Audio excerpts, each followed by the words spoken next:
जळगाव शहरात गेल्या 3 ते 4 दिवसांपासून महिलांचे अन्नत्याग आमरण उपोषण सुरू आहे.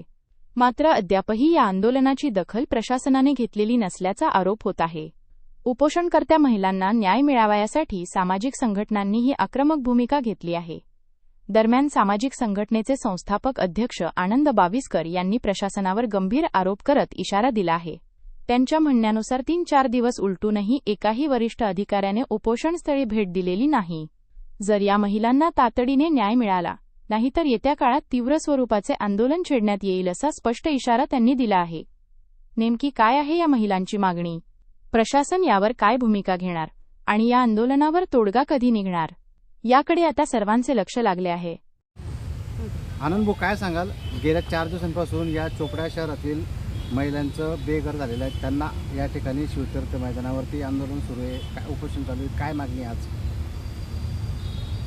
गेल्या 30 मे 2026ला चोपडा शहरात वार्ड क्रमांक 34 मध्ये नगरपालिकेच्या हद्दीत चोपडा शहर पोलीस स्टेशनचे पोलीस निरीक्षक देसले यांनी बेकायदेशीररित्या यांना कुठलीही पूर्वसूचना न देता यांचे घरं, यांच्या संसारोपयोगी वस्तू, सर्व गोष्टी यांनी बुलडोजरच्या मदतीने सर्व उद्ध्वस्त केले, यांना बेघर केलं. आता अशी परिस्थिती असताना या महिला ज्या बेघर झालेल्या होत्या, तर या महिलांपैकी एक महिला जी 4-5 दिवस उपाशी होती, तिच्या पोटात अन्न नव्हतं, डोक्यावर छत नव्हतं, ऊन तापलेलं होतं मोठ्या प्रमाणात. त्याच्यामुळे एका महिलेचा दुर्दैवी मृत्यू झाला आणि तो मृत्यू झाल्यानंतर पोलीस निरीक्षक देसले यांनी त्या महिलेचा मृतदेह शवविच्छेदनाकरता हॉस्पिटलला घेऊन गेले आणि तात्काळ तिचा दफनविधी केला. तर आम्ही निशाण सामाजिक संघटनेच्या वतीने जिल्हाधिकारी साहेबांना निवेदन दिलं आणि अनेक प्रश्न उपस्थित केले, परंतु आम्हाला एकाही प्रश्नाचं आजपर्यंत उत्तर मिळालं नाही.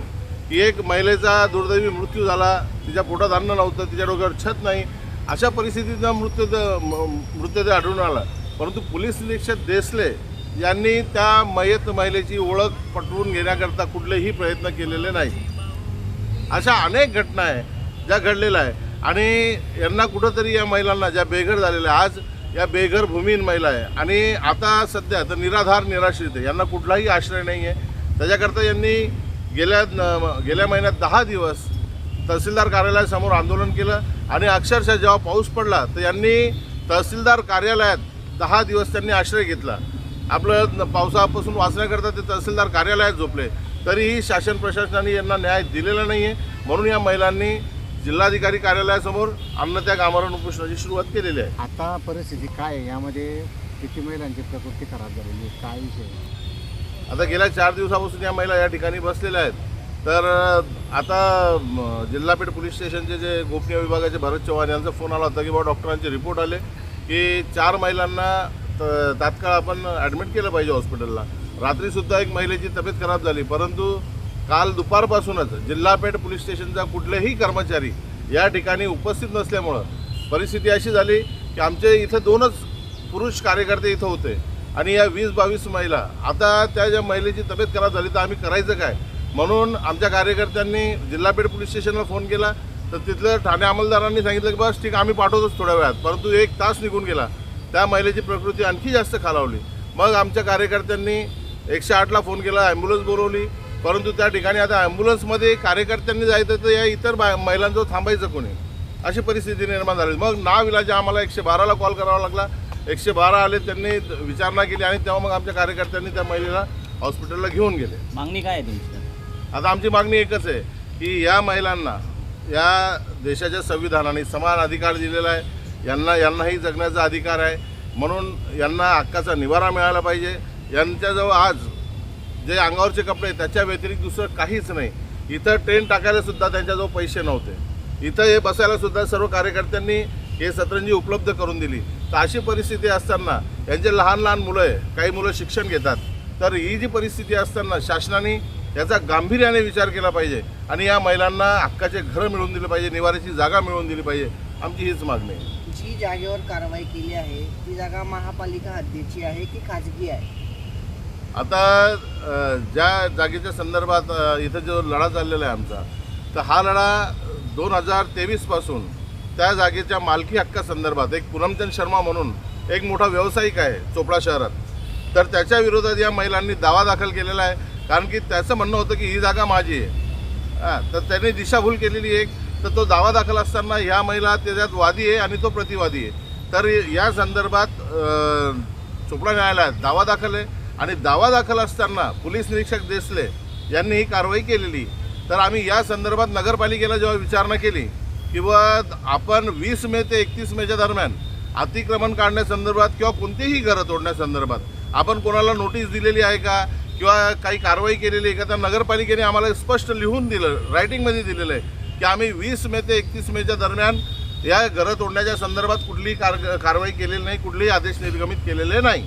तहसीलदारांना विचारलं तर तहसीलदार म्हणतात की वृत्तपत्रामध्ये जेव्हा वाचलं मी 2 दिवसानंतर, तेव्हा मला माहीत पडलं की चोपडा शहरात अशी घटना घडलेली. म्हणजे एक तालुक्याचा मजिस्ट्रेट म्हणतो की 2 दिवसानंतर मला माहीत पडतंय. मग आम्ही पोलीस निरीक्षक देसले यांना विचारायचा प्रयत्न केला, काही पत्रकारही गेले होते. तर आता पोलीस निरीक्षक देसले म्हणतात की मी ते घरं तोडलेले नाहीत. मग नेमकं ते तोडले कोणी? आता पोलीस निरीक्षक देसले यांच्या उपस्थितीत ते घरं तोडण्यात आले, यांच्या ज्या संसारोपयोगी वस्तू होत्या त्या उद्ध्वस्त करण्यात आला. या गोष्टीचे अनेक पुरावे आमच्याजवळ आहेत. नाही, वाद नेमका आहे ना की मग महापालिकेने जागा महापालिकेची आहे की खाजगी आहे, याच्यावर आता सगळ्यात मोठा म्हणजे प्रश्न हा आहे.